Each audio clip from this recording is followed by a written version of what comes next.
안녕하세요. 블랙스톤 H입니다. 은행에 예금하러 가면 꼭 궁금한 게 있죠. 왜 1년짜리 예금이랑 5년짜리 예금이랑 이자율이 다를까? 오늘 바로 그 이자율의 기간 구조라는 개념에 숨어 있는 비밀을 한번 제대로 파헤쳐 보겠습니다. 맞아요. 정말 누구나 한 번쯤은 생각해봤을 질문인 것 같아요. 1년만 맡기는 거랑 5년 동안 돈이 묶이는 거랑 당연히 이자가 달라야 할 것 같긴 한데 대체 그 차이를 만드는 정확한 원리가 뭘까요? 바로 그 질문에 대한 답이 오늘 저희가 다룰 이자율의 기간 구조라는 개념 안에 다 들어 있습니다. 간단히 말해서 만기가 길어질수록 이자율이 어떻게 변하는지 그 관계를 설명하는 이론들을 살펴보는 게 오늘의 핵심인 거죠.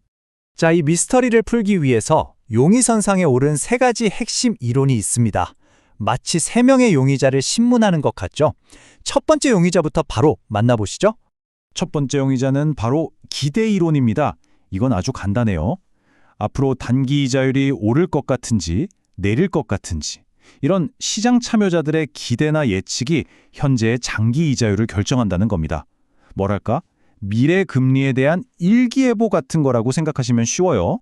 그러니까 시장에 있는 사람들이 앞으로 금리 무조건 오른다 이렇게 다 같이 예상을 하면 진짜 그 기대감만으로도 지금 당장의 장기 금리가 스르륵 올라간다는 말씀이시군요.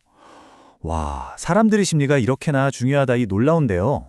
바로 그거죠. 자, 그럼 이제 두 번째 용의자를 만나볼까요? 시장 분할이론입니다.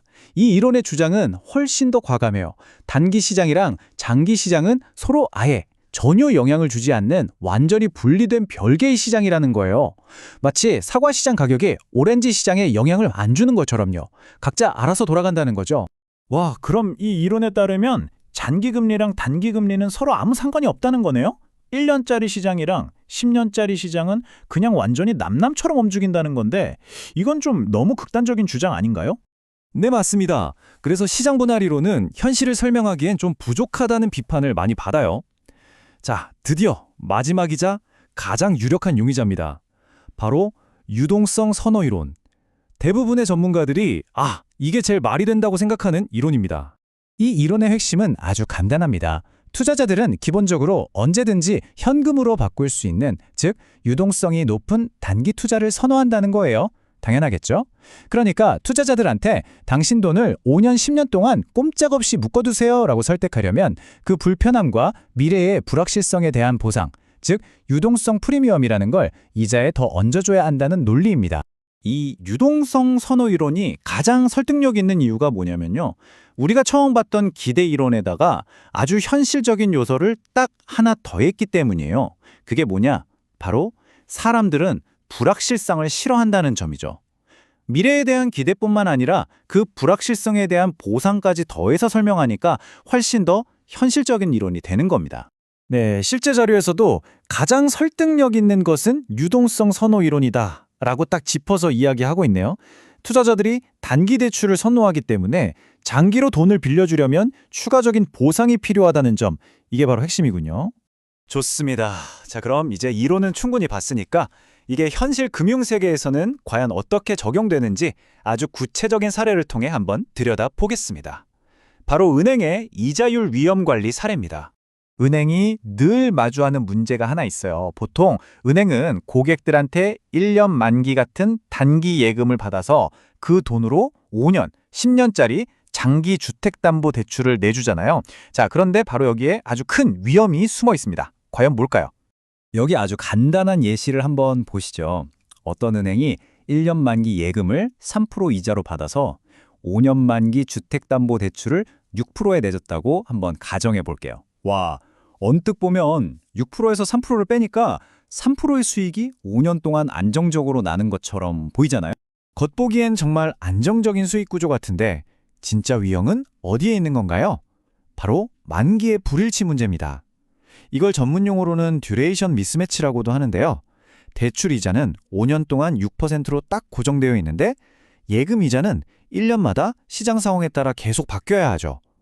만약 1년 뒤에 시장 금리가 폭등해서 예금 이자를 7%로 올려줘야 하는 상황이 오면 어떻게 될까요? 은행은 버는 돈보다 나가는 돈이 더 많아지면서 바로 손실을 보게 되는 겁니다. 맞습니다. 이런 끔찍한 위험을 피하기 위해서 은행은 아주 중요한 전략을 써야만 합니다. 그게 바로 자금을 빌려오는 기간과 빌려주는 기간, 즉 자산과 부채의 만기를 최대한 똑같이 맞춰주는 거죠. 그래서 현명한 은행은 이렇게 전략을 바꿉니다.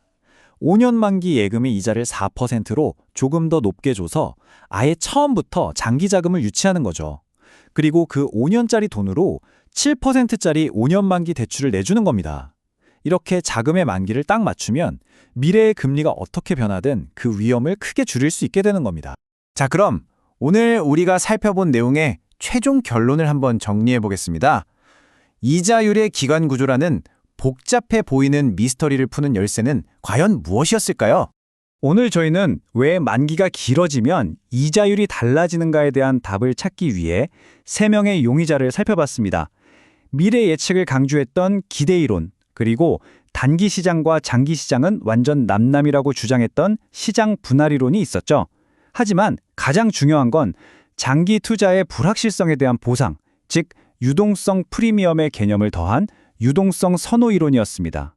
그리고 이 개념이 실제 은행의 위험 관리 전략에 얼마나 중요하게 적용되는지까지 생생한 사례로 화면했습니다. 오늘 준비한 내용은 여기까지입니다. 마지막으로 여러분께 질문 하나를 던지면서 마무리하겠습니다. 요즘처럼 금리 변동성이 아주 큰 시기에는 투자자들이 더 높은 유동성 프리미엄, 즉 더 많은 보상을 요구하게 될까요? 그렇다면 장단기 금리 차이를 보여주는 수익률 곡선의 기울기는 지금보다 더 가팔라질까요? 아니면 완만해질까요? 한번 곰곰이 생각해 보시면 오늘 내용이 훨씬 더 흥미롭게 다가올 겁니다. 지금까지 블랙스톤 H였습니다. 감사합니다.